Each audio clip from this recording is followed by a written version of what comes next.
Hi guys! Hi guys and welcome back to the channel. If you're new here, my name is Rama. Welcome. Today we're going to talk about cultural shocks as a Ghanaian immigrant living in Canada. Okay, so I put up a post on my social media. I was like, what kind of topics would you guys love to see on this channel? And I got very interesting topics. Funny enough, these were videos I used to watch when I was in Ghana and when I wasn't even a YouTuber.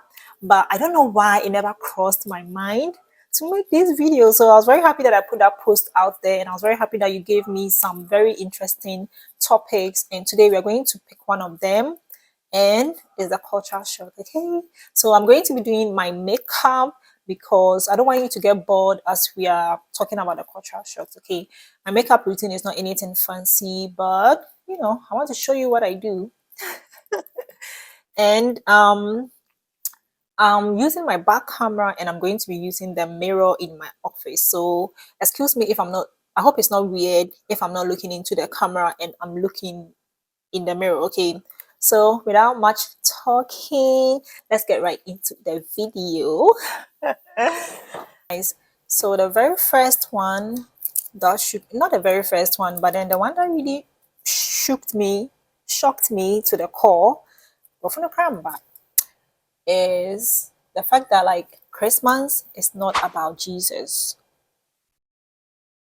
Christmas is not about Jesus. Like Christmas over here is about family, gift, Santa Claus, like holidays, spending time with family, bonding. Christmas is not about Jesus. You know how in Ghana, when it's during Christmas, like we are all talking about Jesus, how Jesus was, not that we are talking about it, but then it's on TV. All the TV stations will be showing you Christmas movies. Guys, this is going to be a very terrible, not terrible, but messy. So I'm using this pencil. It's by Beauty by Didi. I have microblading, so I don't usually do much when it comes to my brow. Sometimes I don't even use this pencil. I just go in with the concealer and I try to conceal it. So yeah, all the TV stations will be showing you Christmas videos, like, so you get to know how Christmas came about. Please, here, who is Jesus? Like, what do you mean? Christmas is about spending time with your family, gifting. You have to think of what you buy for your friends and family, the holiday season, how to prepare for the new year. You don't hear one single word. Oh, and this is the concealer. I'm using the shade Toffee. You don't hear any story about Jesus or whatever.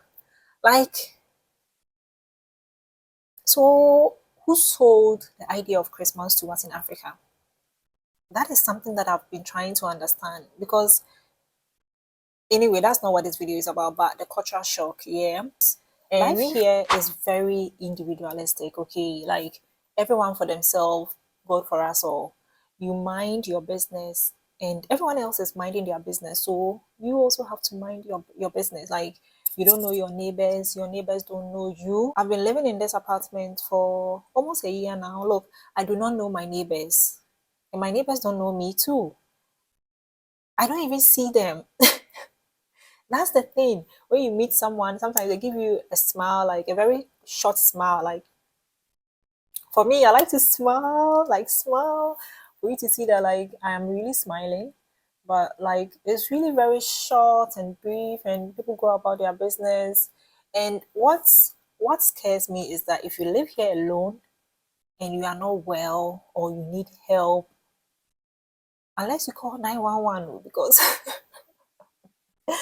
your neighbors are busy. In fact, you don't even know them. So how do you even go asking for someone? Like, how do you go asking for help from someone you do not know?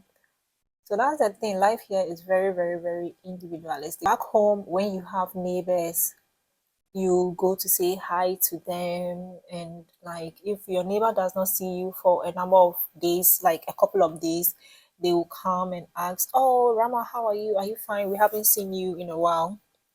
Here, it's very normal for you not to see your neighbors. Like, you don't even know them. So how do you know if you have seen them or not?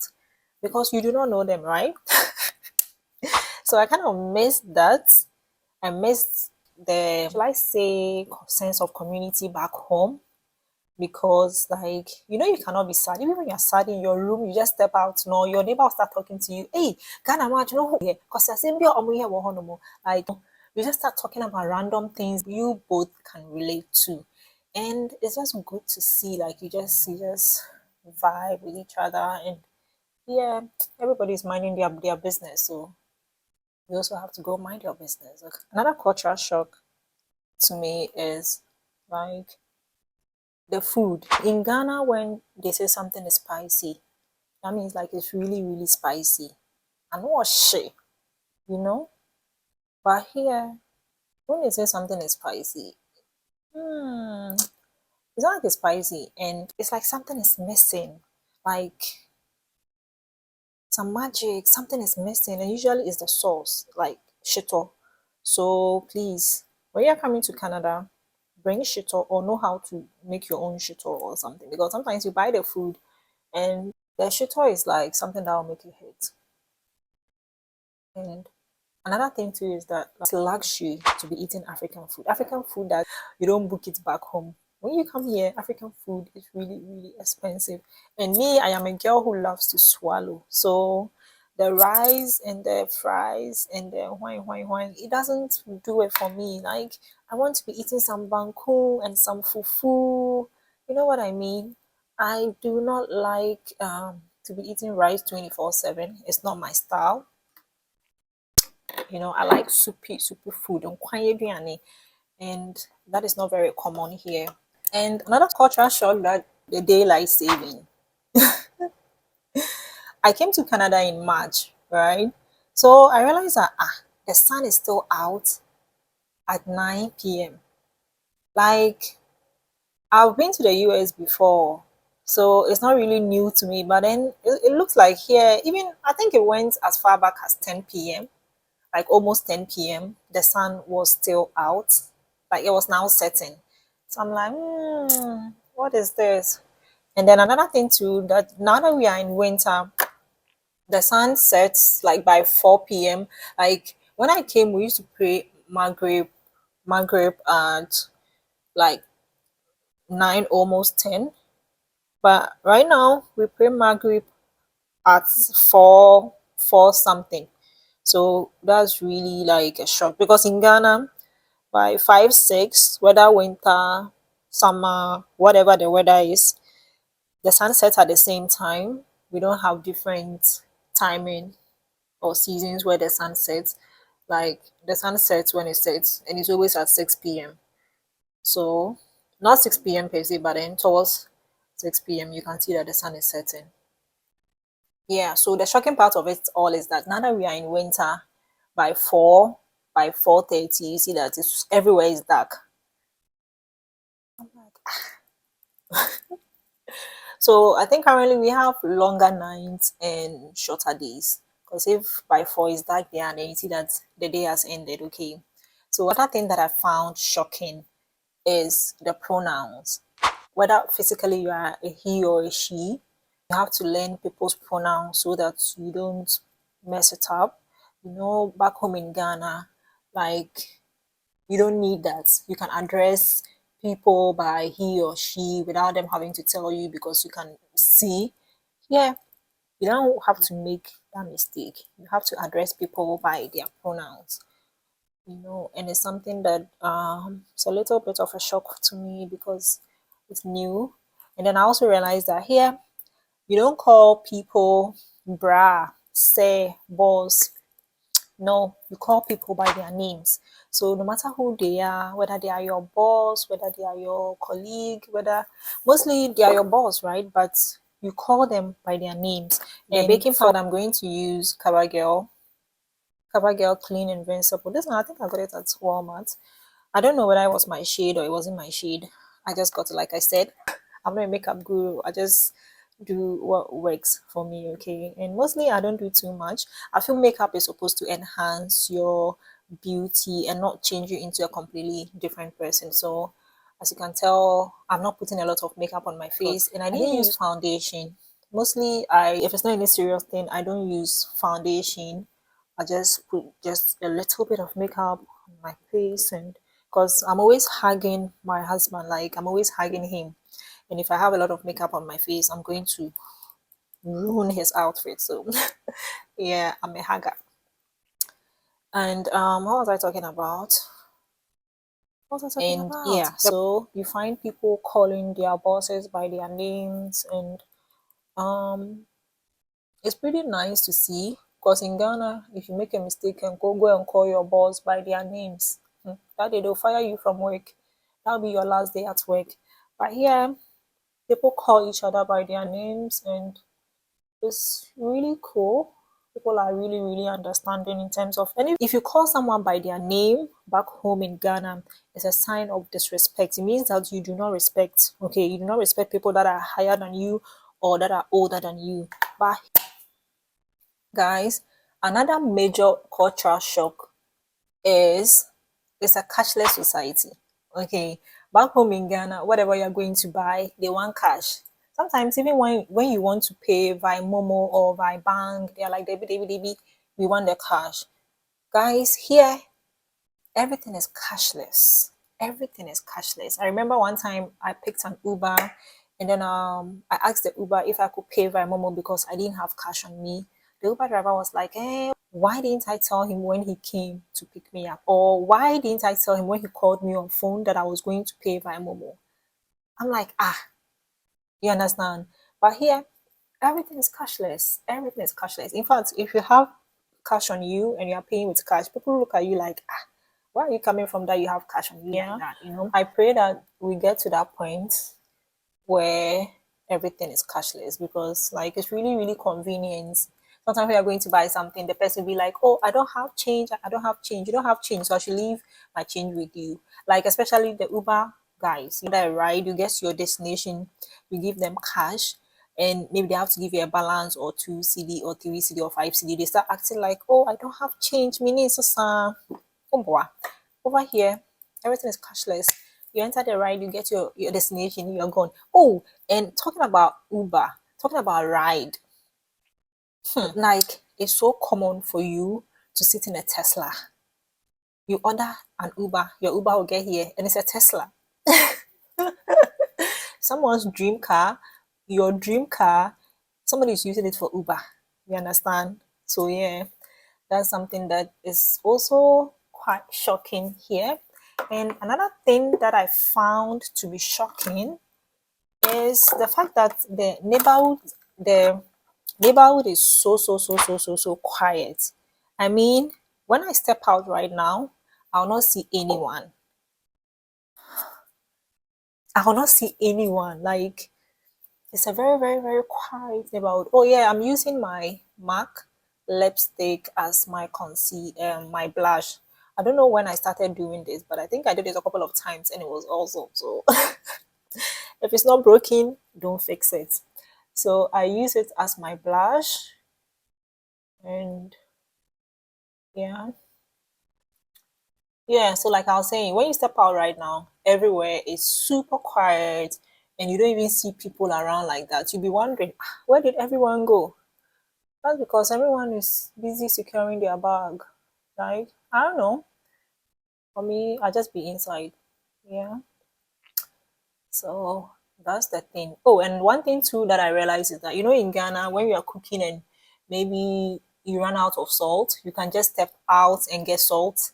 Yeah, you have to drive to Walmart because there's no like neighborhood shop around, like one neighborhood shop, but you see how you can set up a small kiosk and then be selling to the people around. Yeah, you cannot find anything like that. What I've found so far is like a pharmacy, like there's a pharmacy nearby, but you will not find a small shop whereby somebody's selling salt, somebody's selling sugar, somebody's selling yam, coconut, and those things. No, you can you will not find that here.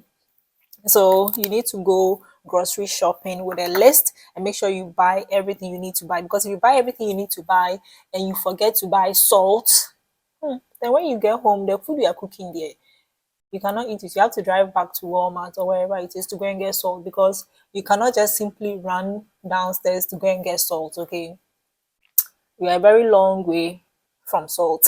You are you are a long way you are a long way away from salt. It's quite a journey. And then one thing too that I realize here is people take their sweet time to cross the road. People take their sweet time to cross the road. Hey, you know how in Ghana, when you're crossing the road, like you have to take your time and watch because we least mistake. Can't know the ball.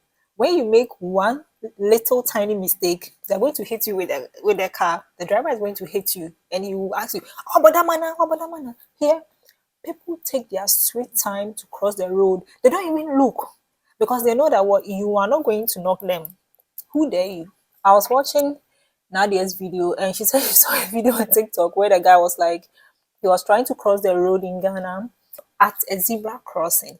Zebra crossing is where you have to stop for the people to cross, right? So he was trying to cross the road at the zebra crossing, and then the driver shouted at him, Yantem, like, hurry up and go. And then he's like, but I'm on the zebra crossing. And the driver asked him, are you a zebra? Are you a zebra? So when I watched that video, like, it was really, really funny to me, you know. You have to hear, they know you're not going to knock them, so they take their time to cross the road. Another thing that I find very shocking is insurance. Guys, you need insurance to rent an apartment. You're going to rent an apartment. As part of the requirements, you need to have insurance for the apartment. You're going to buy a car. They will not sell the car to you if you don't go purchase insurance for the car. Insurance is very, very important here. And the thing is that the insurance here, it works. It works. Okay. It's not like the insurance you have back home in Ghana where it doesn't work, like it's not that effective, and you know, here the insurance works, and insurance is a very, very, very important part of our lives here. You need to have insurance for almost any, I'm sure there's more things that you need to have insurance for, but so far the ones I've seen here that is very, very critical is insurance for your apartment. It's not your house or apartment, and you need to have insurance too before you have a car. Now, like if you don't have insurance, even if you have money for the car, they're not going to sell the car to you, basically. So that's something that you need. So I'm going to contour my face, and I'm going to use this True Complexion Contour Palette. Yeah, so because comparing this to Ghana, me, I'm coming to rent an apartment in Ghana, you're telling me to go get insurance. It has never happened. It has never happened. So tell me you are shocked. You are shocked, right? Yeah, guys, another cultural shock. When it's winter here, like it's super cold. Like I'm so cold. I'm like wearing about 5 or 6 layers of stuff. I see someone jogging in the cold. The cold that's like I can't even walk. I am shivering now. Somebody, and then it's not like they are layered up or something. They are not layered up. Like they are just wearing like their shorts and their top, and they are jogging in the cold. Oh, like for me, I'm a fitness girly, but I won't dare. Shock me. I won't, and it doesn't even end there. Aside jogging in the cold, I think I should have used. Oh my god. I'm using script, but I think I should have used contour because I'm not seeing anything. Nothing is happening to my face. Very chaotic. Guys, it doesn't end there.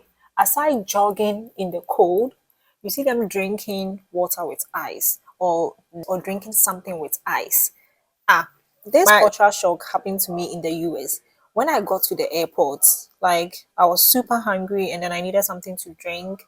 When I ordered for drinks, maybe I should have told them that, oh, I do not want ice in my water because I am shivering, and they bring me the water and it has ice in it. And so that was when I looked around and I saw that it's a normal thing. No? Everybody's drinking with ice. So yeah, they are not only jogging in the cold, but then they are drinking water with ice. Nobody sent me to come abroad. I said I will come. So yeah.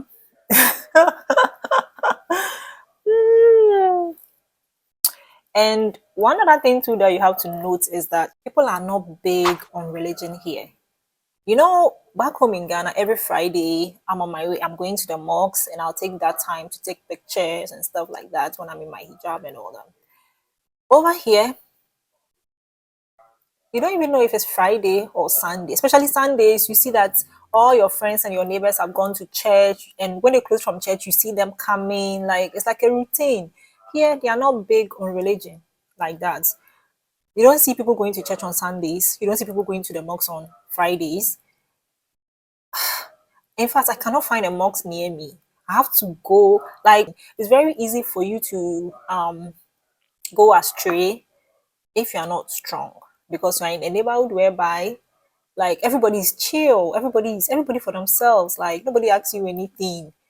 You can walk around naked. Nobody will come and ask you, "Are you okay? Are you mad?" In Ghana, if you dress anyhow, somebody can come and ask you, "Are you okay?" And I said, "Bibi, afauchi." You know, they might be thinking you are mad. Yeah, it's very, very, very normal for you to dress the way you are dressed, and nobody's going to judge you. It's a non-judgmental society. So, guys, another thing that I find to be very interesting is tips. I'm not saying that we don't tip in Ghana. We do tip in Ghana, but you decide how much you want to tip. And you also decide if the person is worth your tip. Because if I come to a restaurant to buy food and you're not nice to me, you're frowning and you're being a certain way, like I don't enjoy your service, I might not be inclined, I might not feel like I should tip you, or I'll tip you very little. Okay. But here, the tipping is part of the payment, and they will let you know what percentage. Usually it's like 15% or 10% of the total. Why? I don't really know much about the percentage, so I don't want to go into it. But mostly, you always have to tip, even if you don't enjoy the service. You still have to tip. I mean, that's the thing. And another funny one is the tax.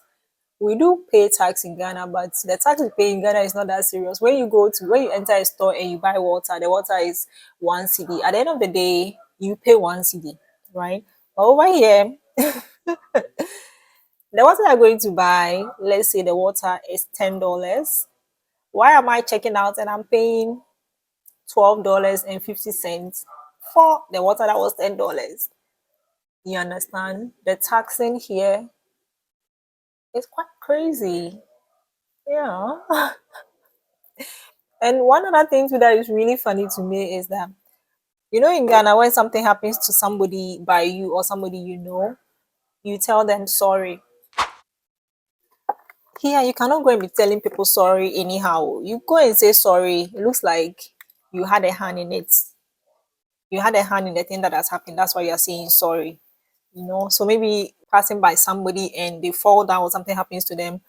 Don't say sorry. So I'm saying, oh, sorry, like you're trying to show affection. Rather be like, are you all right?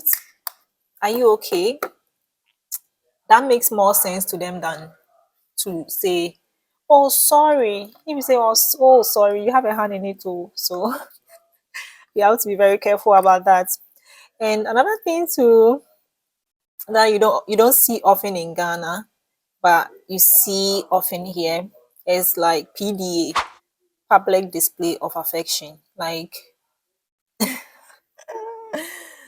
oh my god, you can see people doing their thing, and it's pretty normal. You know, it's very normal to kiss your partner in public, or to, back home, you don't see that often. The only time you see people kissing is when they say, you may kiss the bride. And even that one is just a small kiss. Although nowadays people are trying to take it to the next level, but yeah, here, so PDA is such a thing. Another thing too that I noticed is that people are not big on marriage here. You see how back home, when you reach a certain age and you are not married, you are worried. Oh, I'm not married. Oh, I'm not this and that. Like you want to get married and stuff. Here, you're the one who like and you're getting married. Though. But here it's never that serious. You want to scare people away, go and tell them to get married. Drinking tap water here is very, very normal. Back home, excuse me, I don't drink tap water. I drink bottled water. Kota kota kra, pure water. So yeah, we drink tap water. We have a filter where we filter the tap water, but basically it's not, you're not going to die when you drink tap water. Yeah. Healthcare is free in Canada depending on your status, right?